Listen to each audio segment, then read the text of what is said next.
Baik, sekali lagi selamat pagi semua anak. Pagi, Kak. Baik, sebelum kita mulai dengan kegiatan pembelajaran kita, saya ingin sebelum kita buat.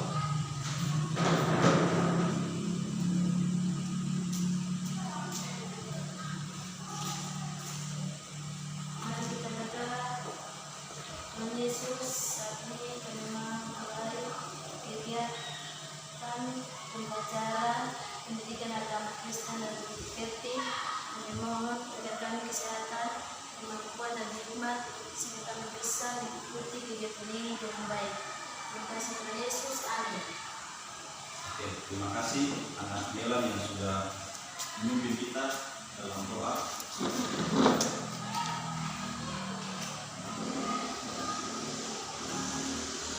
Baik, anak-anak sekalian, saya cek di hari lalu. Kelas berapa orang hari ini yang Hadir lengkap. teman Hadir lengkap. hadir lengkap ya? Baik, jadi kalau hadir lengkap saya pikir bahwa tidak perlu memanggil satu persatu lagi. Kita bisa lanjut dengan kegiatan berikutnya. Bapak tanya, bagaimana semua sehat toh? Sehat. Sehat betul tidak? Sehat. Semangat ikut kegiatan hari ini. Semangat. Betul, semangat. Semangat. Saya lihat kalian semuanya masih lemas ini. Jadi Bapak sampaikan salam jumpa kembali dalam proses pembelajaran pada hari ini. Tentu dalam mata pelajaran pendidikan agama Kristen dan budi. Nah, untuk cek anak-anak semua ini semangat, sehat atau tidak, saya minta semua berdiri. Oke, semua berdiri. Kalau Bapak tanya bilang selamat pagi, Anda jawabnya luar biasa. Sekali. Kalau saya tanya Anda selamat pagi, Anda jawabnya adalah luar biasa. Kalau saya tanya luar biasa, Anda bilang jawabnya adalah luar Pak. Selamat Pak. Oke, kita mulai. Selamat pagi. Luar biasa. Luar biasa. Selamat pagi. Oke, itu pertama. Yang kedua, kalau suara saya rata saja, misalnya selamat pagi, Anda bilang luar biasa. Kalau suara saya lebih kencang lagi, selamat pagi, Anda bilang luar biasa. Kalau suara saya pelan-pelan saja, berbisik, Anda jawab. Oke, pelan-pelan. Kita mulai. Selamat pagi. Luar biasa. Selamat pagi. Luar biasa. Oke, terima kasih. Silakan dulu. Baik. Itu Anda semua hari ini walaupun masih pagi tapi Anda sudah mengatakan kami luar biasa. Karena itu tidak ada alasan bagi kita untuk lemas-lemas dalam proses pembelajaran hari ini. Nah, yang kedua saya mau lihat semangat yang luar biasa itu dalam kita menyanyi dulu. Semua buka kitab Hidup Jemaat nomor 249. 249 sambil berdiri kembali. Sambil berdiri. Ya, Hidup Jemaat 249. Sudah. Judulnya adalah Serikat Persaudaraan. Kita menyanyi 1, 2, 3. Serikat Persaudaraan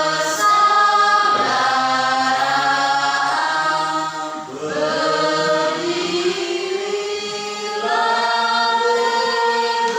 teguh, sempurnakan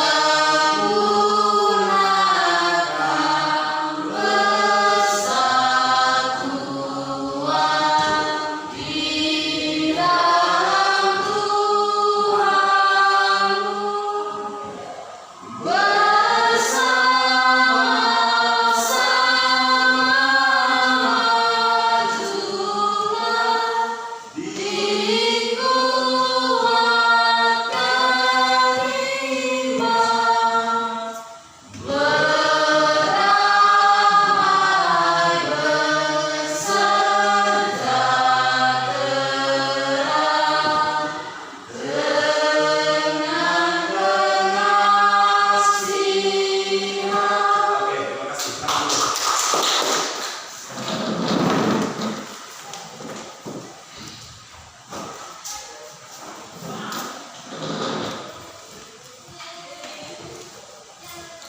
Baik, minggu lalu itu kita belajar tentang apa? Gereja yang bersaksi dan melayani. Salah satu yang kita diskusikan pada saat itu adalah tentang beberapa kegiatan-kegiatan sosial yang sudah dilakukan oleh gereja kita atau gereja setempat. Siapa yang ingat salah satu saja yang sudah dilakukan, salah satu kegiatan sosial yang sudah dilakukan oleh gereja kita? Salah satunya apa? Silakan, boleh apa? Memberikan bantuan kepada janda duda dan anak yatim piatu. Memberikan bantuan kepada janda duda dan anak yatim piatu. Itu adalah salah satu bentuk pelayanan. Baik, itu adalah sekilas tentang materi kita minggu lalu. Minggu ini pun masih berhubungan dengan gereja, jadi kita akan terus belajar tentang gereja. Pertanyaan saya yang kedua adalah jujur, saya minta dengan jujur. Bapak minta dengan jujur, siapa yang hari minggu kemarin itu pergi ke gereja? Yang pergi ke gereja, oh semua pergi gereja, oh bagus. Pergi di gereja mana minggu lalu? Di gereja pusat atau di cabang? Di pusat. Oke. Siapa lagi yang pergi di cabang ada? Oke, di mana? Oh ya, di karismatik. Di mana? Oh, di gereja reformasi. Oke. Yang lain ada yang pergi di mana? Oh, di GPI. Oke, bagus. Semua intinya pergi gereja. Saya ingin tanya salah satu saja. Yang di gereja pusat itu kegiatan apa saja yang Anda ikuti atau yang Anda lakukan ketika hari Minggu?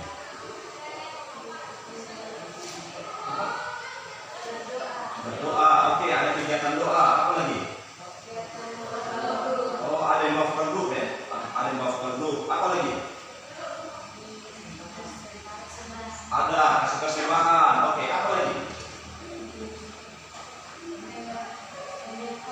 Oh, ada khotbah, pemberitaan firman Tuhan. Apa lagi?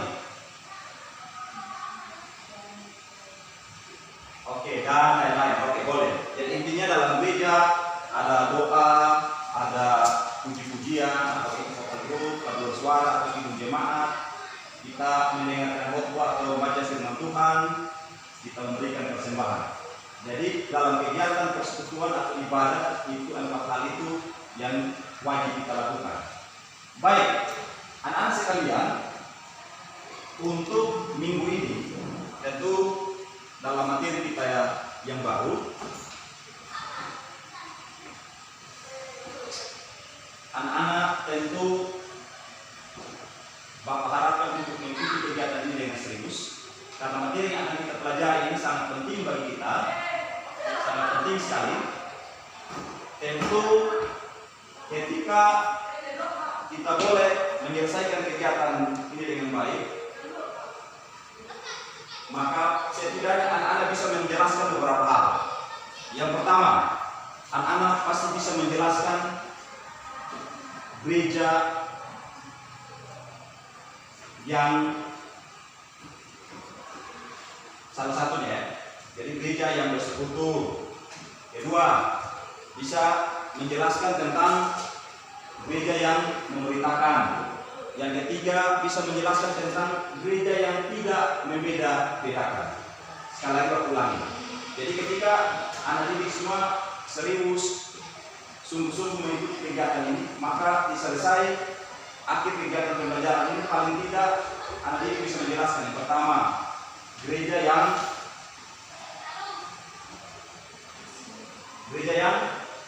tadi apa?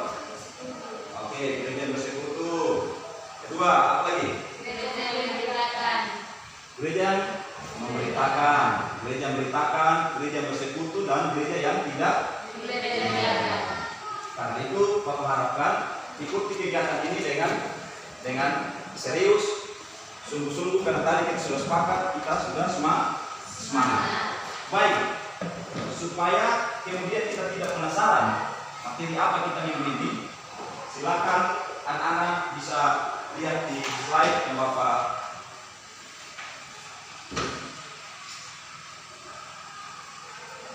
ya. Hari ini kita akan belajar tentang materi gereja yang hidup di dunia.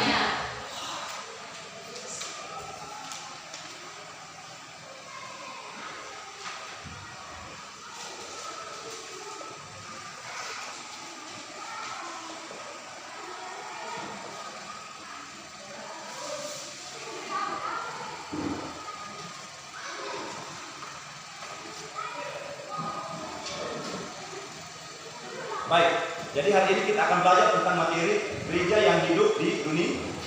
Kalau kemarin gereja yang kita pertama sudah mengenal gereja bersaksi melayani. Hari ini kita belajar tentang gereja yang hidup di dunia. Ada beberapa hal yang perlu kita sama-sama ikuti. Yang pertama, materi ini tentu seperti biasa ada kompetensi intinya dari kompetensi inti 1 sampai dengan kompetensi inti 4. Salah satu Bapak bacakan saja. Kompetensi inti 1 itu menghargai dan menghayati ajaran agama yang dianutnya. Itu salah satunya. Kompetensi inti 2, 3, dan 4. Anda ini sekalian bisa melihat di slide yang berikut. Setelah kompetensi inti, ada juga kompetensi dasar dan indikator pencapaian. Jadi itu 1.2, mensyukuri karya Allah melalui perubahan baru yang dihadirkan di tengah dunia. Indikatornya juga sama, mensyukuri karya Allah melalui perubahan baru yang dihadirkan gereja di tengah dunia. Dan selanjutnya, setelah kita lihat kompetensi dasar dan indikator pencapaian, maka hal yang berikut yang paling penting adalah ada tujuan pembelajaran. Jadi anak-anak sekalian, ada satu tujuan ketika kita melaksanakan proses pembelajaran ini. Setidaknya setelah mengikuti proses pembelajaran, peserta didik atau anak didik sekalian yang saat ini ada, itu diharapkan dapat satu, menjelaskan arti dan makna gereja yang memerintahkan dan gereja yang bersekutu.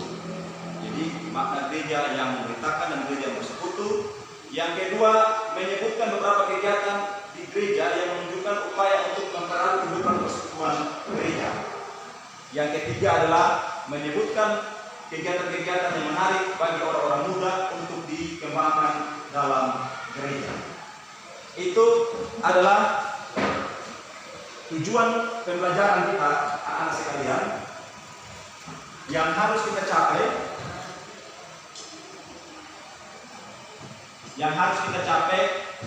setelah kita menyelesaikan proses pembelajaran ini. Karena itu sebelum kita mulai dengan proses kita, intinya adalah Bapak menjelaskan beberapa mekanisme. Mekanisme pembelajaran kita adalah yang pertama, setelah ini seperti biasa Bapak akan memberi kalian tablet pembelajaran yang sudah di depan. Silakan menonton videonya, nanti dinonton videonya. Setelah itu Anda tulis semua. Nanti setelah menonton video, menulis semua hasil-hasilnya di dalam. Kemudian anak-anak akan Bapak bagi dalam 3 kelompok. Dalam 3 kelompok, setelah itu mendiskusikan tentu dengan topik-topik yang Bapak sudah pilih. Setelah kita diskusikan, kita presentasikan, kita saling memperkuat. Setelah itu kita bikin review bersama. Dan terakhir kita bikin kesimpulan dari pembelajaran kita pada hari ini. Jadi itu adalah mekanisme atau tahapan-tahapan proses pembelajaran kita hari ini. Dan setiap mekanisme tahapan itu anak-anak tentu harus berperan aktif di dalamnya. Baik, anak-anak sekalian,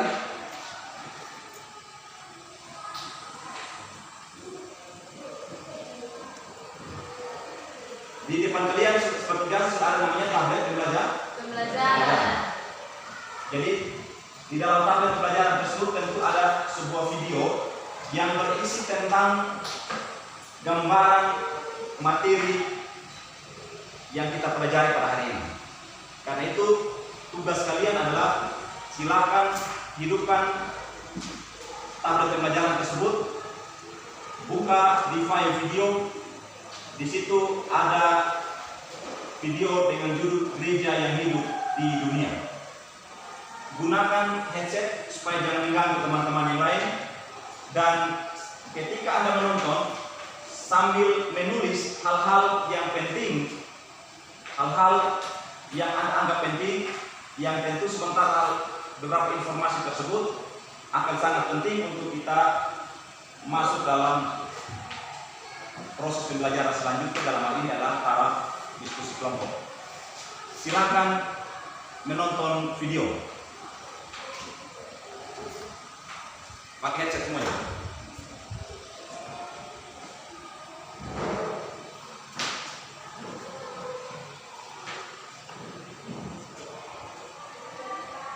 Silakan pakai headset semua supaya jangan mengganggu.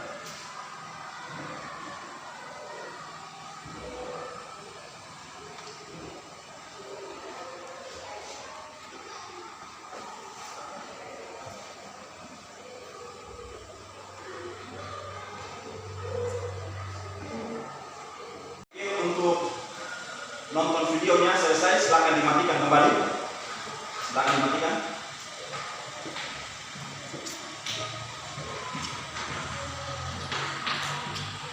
Selanjutnya Bapak akan membagi kalian dalam 3 kelompok. Jadi kelompok 1 sebelah kanan Bapak, ini kelompok 2, ini adalah kelompok 3. Dan kita 9 orang, masing-masing kelompok itu membagi jadi 3 orang. Silakan bentuk kelompok.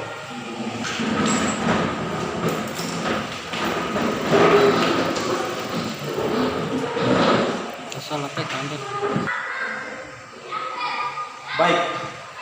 Jadi lihat di slide. Untuk soal diskusi,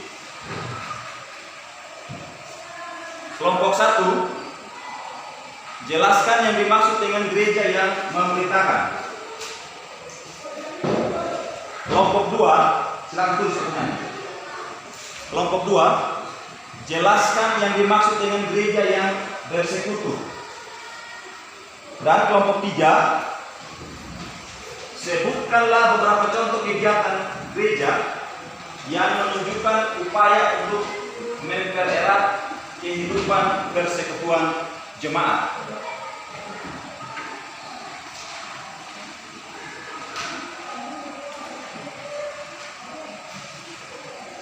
Baik, itu adalah soal. Kalian bisa menjawabnya di kertas ini, karena setelah selesai menjawab sebentar bisa langsung kita pajangkan di papan tulis. Waktu kalian berdiskusi adalah 5 menit mulai dari sekarang. Silakan berdiskusi.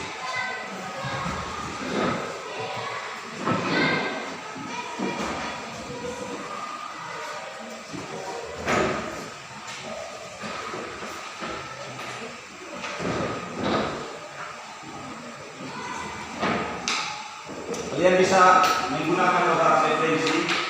Pertama, silakan gunakan referensi tadi, video pembelajaran yang sudah nonton, di buku tersebut juga ada, dan Anda bisa mencarikan informasi lain dalam berupa informasi dari internet. Silakan. Kelompok 1.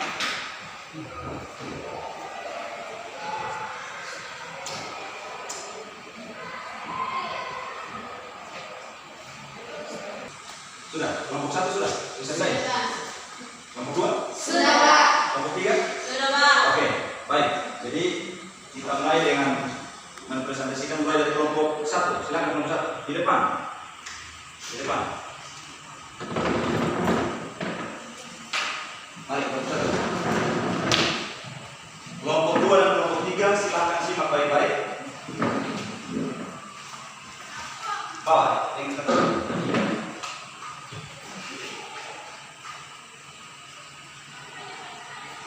2 dan 3 simak baik-baik, ada hal-hal yang kurang jelas nanti bisa ditanyakan dalam kelompok 1. Silakan kelompok 1. Terima kasih atas waktu dan kesempatan yang diberikan kepada kami.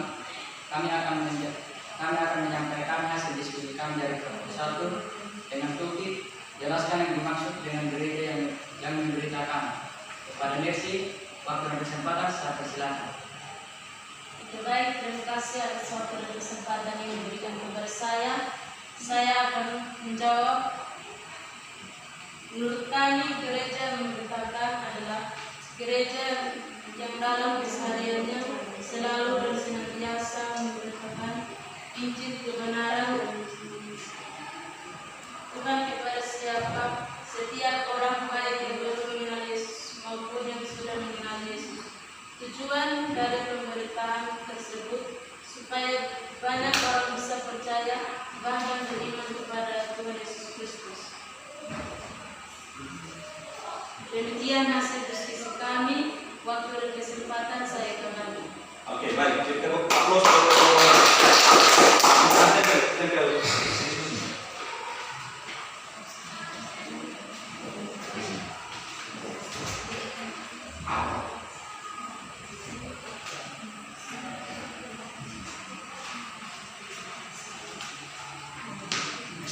Oke, silakan. Lanjut. Kelompok 2.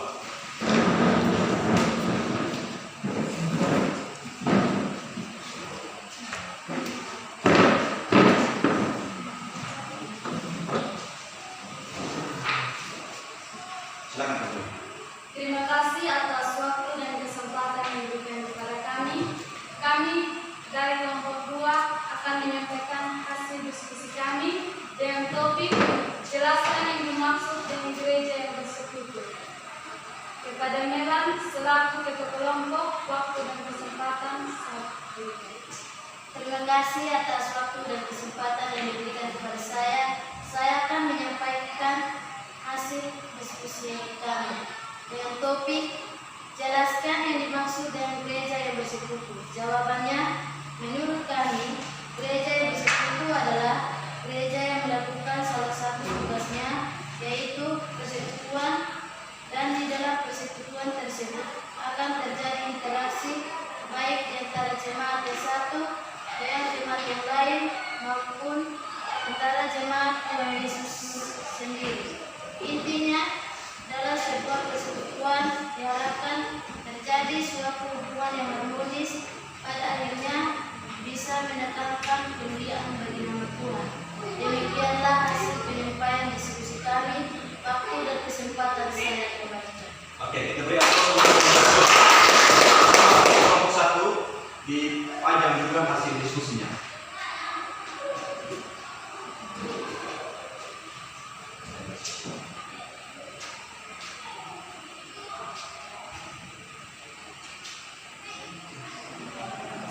Ya, baik. Terima kasih kelompok 2. Silakan duduk kembali. Silakan kelompok 3.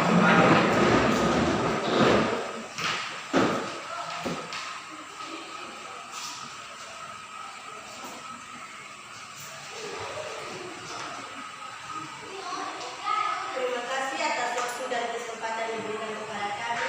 Kami dari kelompok 3 akan menyampaikan hasil diskusi kami dengan topik tulislah beberapa kegiatan yang menunjukkan upaya untuk mempererat persekutuan gereja.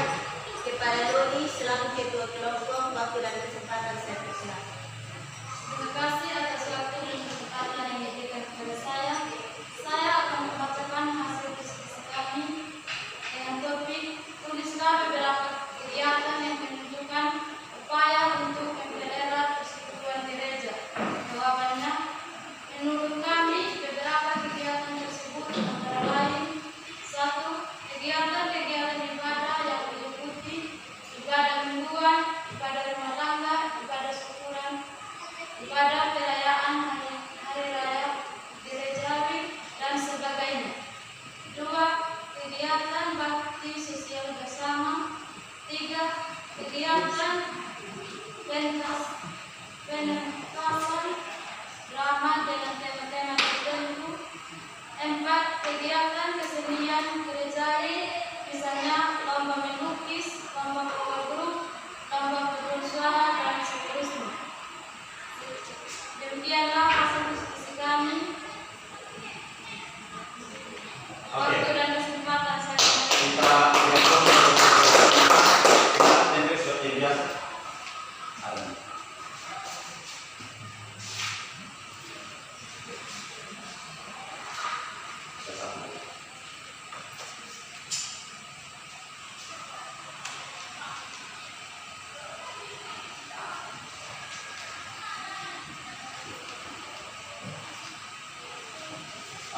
Baik, silakan duduk kembali kelompok 3.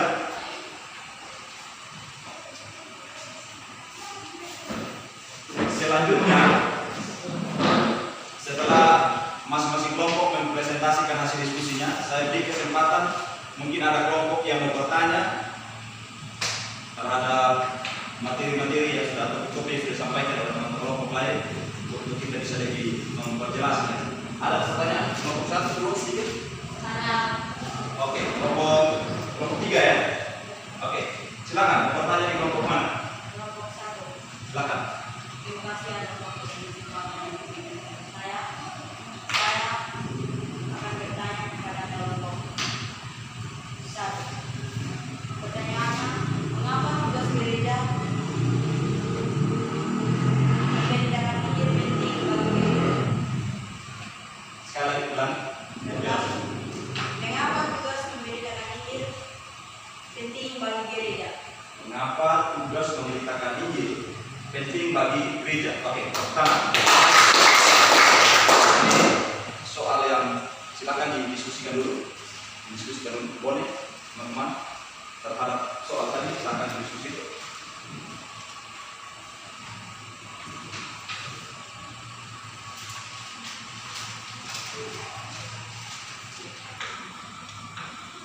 Sudah? Sudah?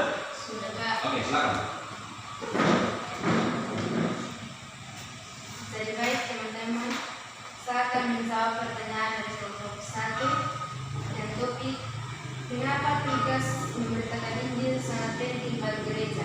Pertama, memberitakan Injil sangat penting karena hanya Injillah orang bisa mengenal dan percaya kepada Yesus Kristus, kepada Tuhan Yesus dan sebagai Tuhan dan Juru Selamat dunia. Terima kasih. Oke.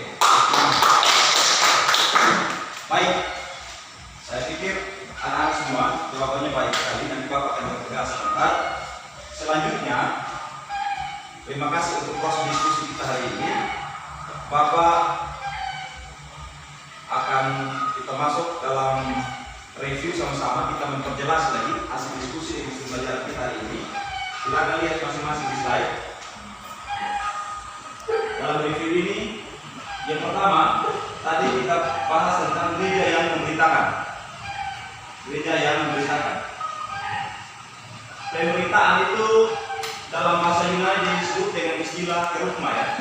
Kerugma itu kalau diartikan itu secara sederhana itu khotbah yang disampaikan oleh orang-orang yang memiliki kewenangan khusus untuk melakukannya, seperti ya pendeta, penginjil, ya penginjil, penetua dan selanjutnya.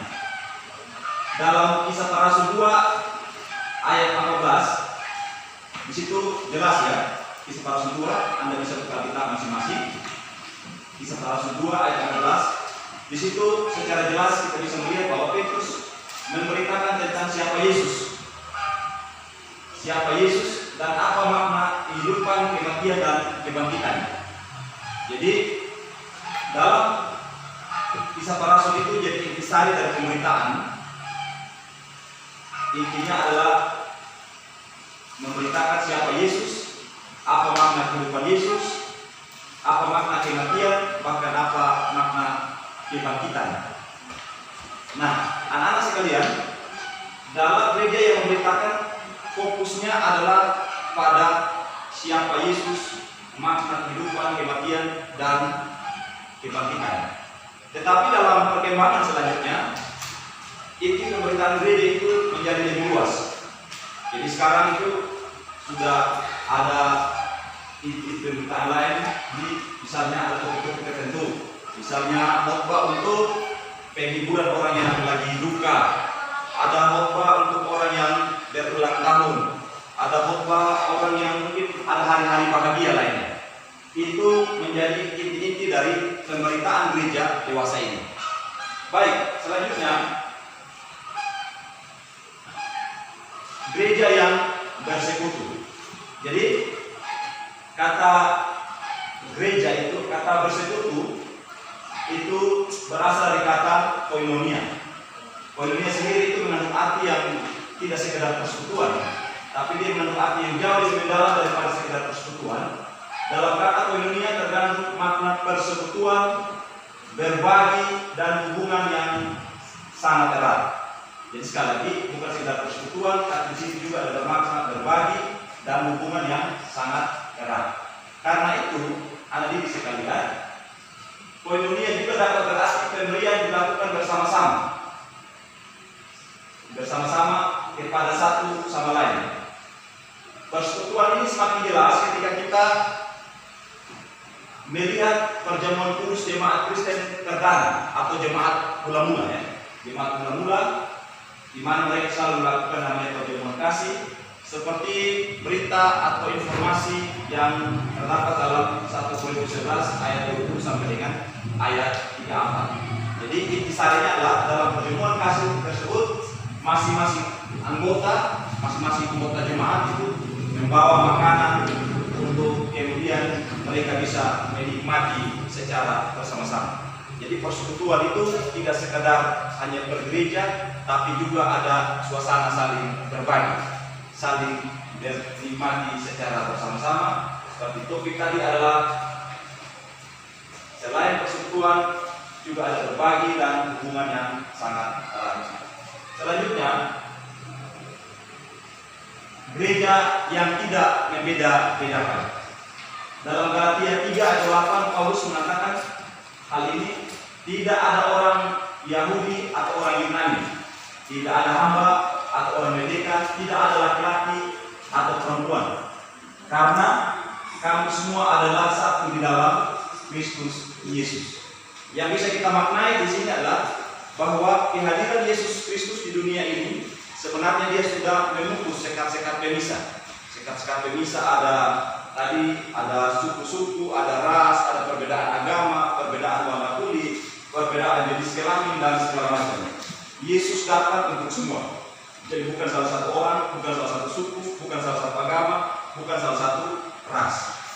Itu arti dari gereja yang tidak membeda-bedakan. Karena itu kita dalam kehidupan keseharian, gereja ini tidak boleh tebang pilih.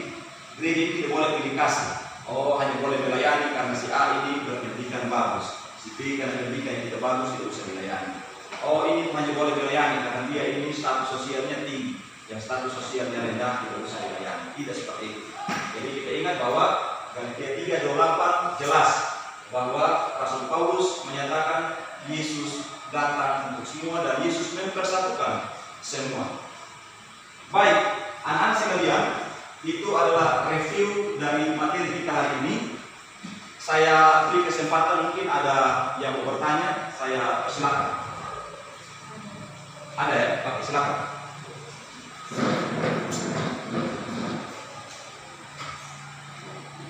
Silakan. Apakah tugas persekutuan wajib dilakukan? Dan apa akibatnya kalau gereja tidak melakukan tugas persekutuan tersebut? Terima kasih. Oke, baik, terima kasih. Oke, kita kembali ya. Baik, pertanyaannya, apakah tugas persekutuan itu wajib kita lakukan? Dan kalau kita tidak lakukan, apa dia punya dampak? Apa akibatnya? Baik, anak-anak sekalian, seperti yang aku sudah jelaskan di gereja yang bersekutu, bahwa persekutuan itu adalah salah satu tugas gereja. Ada bersaksi, melayani, dan bersekutu. Ada 3 tugas gereja: bersaksi, bersekutu, dan melayani. Bersekutu itu salah satu tugas gereja. Karena itu dia wajib untuk dilakukan oleh setiap warga gereja. Apa akibatnya kalau tidak dilaksanakan?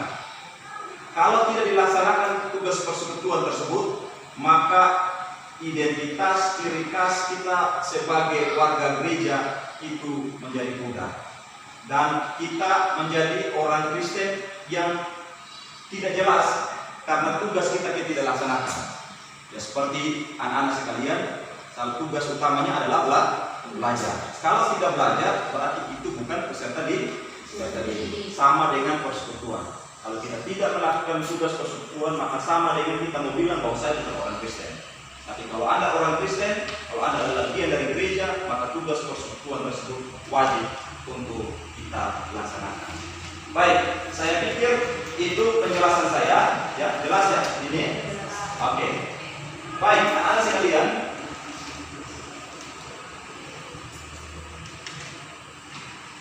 Dari pembelajaran hari ini mari kita sama-sama bikin sebuah kesimpulan atau rangkuman. Kesimpulan atau rangkumannya sebagai berikut. Anak bisa lihat di slide. Dalam bab ini kita melihat hal-hal yang dikerjakan oleh gereja. Liturgia, kerugma, komunia, liturgi, kerugma dan komunia. Ketiga kata ini masing-masing berarti tata ibadah atau ibadah itu sendiri. Pemerintahan dan persekutuan. Jadi sekali lagi tata ibadah atau ibadah itu sendiri, pemerintahan dan persekutuan. Kita sudah melihat bahwa ketiga kegiatan ini saling terjalin erat sehingga kita tidak bisa atau tidak dapat pisahkan satu sama lainnya. Gereja haruslah memberitakan Yesus Kristus yang menebus kita dan mempersatukan kita. Persatuan harus terwujud di dalam persekutuan hidup kita, bukan hanya dengan sesama orang Kristen, tetapi juga dengan orang-orang non-Kristen atau yang berbeda keyakinan sekalipun. Jadi itulah tugas kita sebagai gereja, bahwa tugas kita tidak hanya kita hidup bersekutu, hidup memerintahkan kepada orang Kristen, tapi semua orang, bukan sekedar orang Kristen. Dia mau orang apa saja, mau suku mana saja, mau agama apa saja, tugas-tugas kesaksian, tugas-tugas yang tadi Bapak jelaskan itu mutlak yang kita laksanakan. Saya pikir pembelajaran kita kesimpulannya selesai. Jelas ya hari ini? Jelas. Karena itu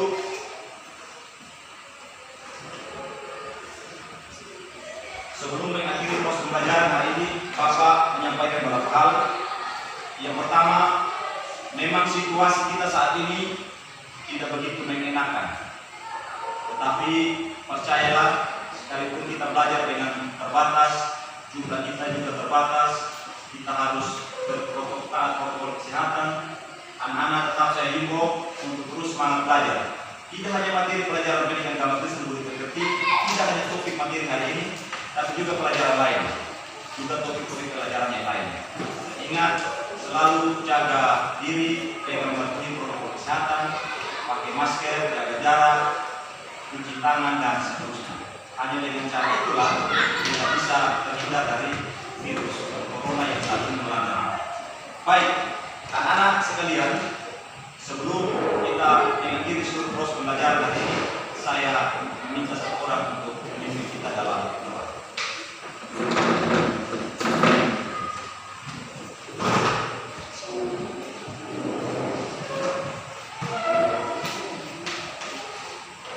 Mari kita berdoa.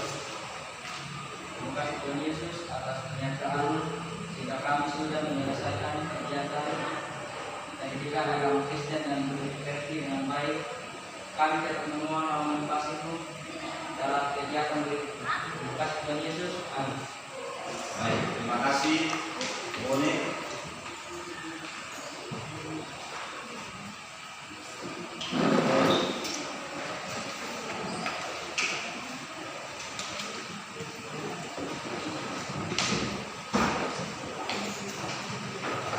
Baik, dengan berakhirnya doa tersebut, maka kegiatan pembelajaran kita pada saat ini selesai. Sampai jumpa lagi minggu depan.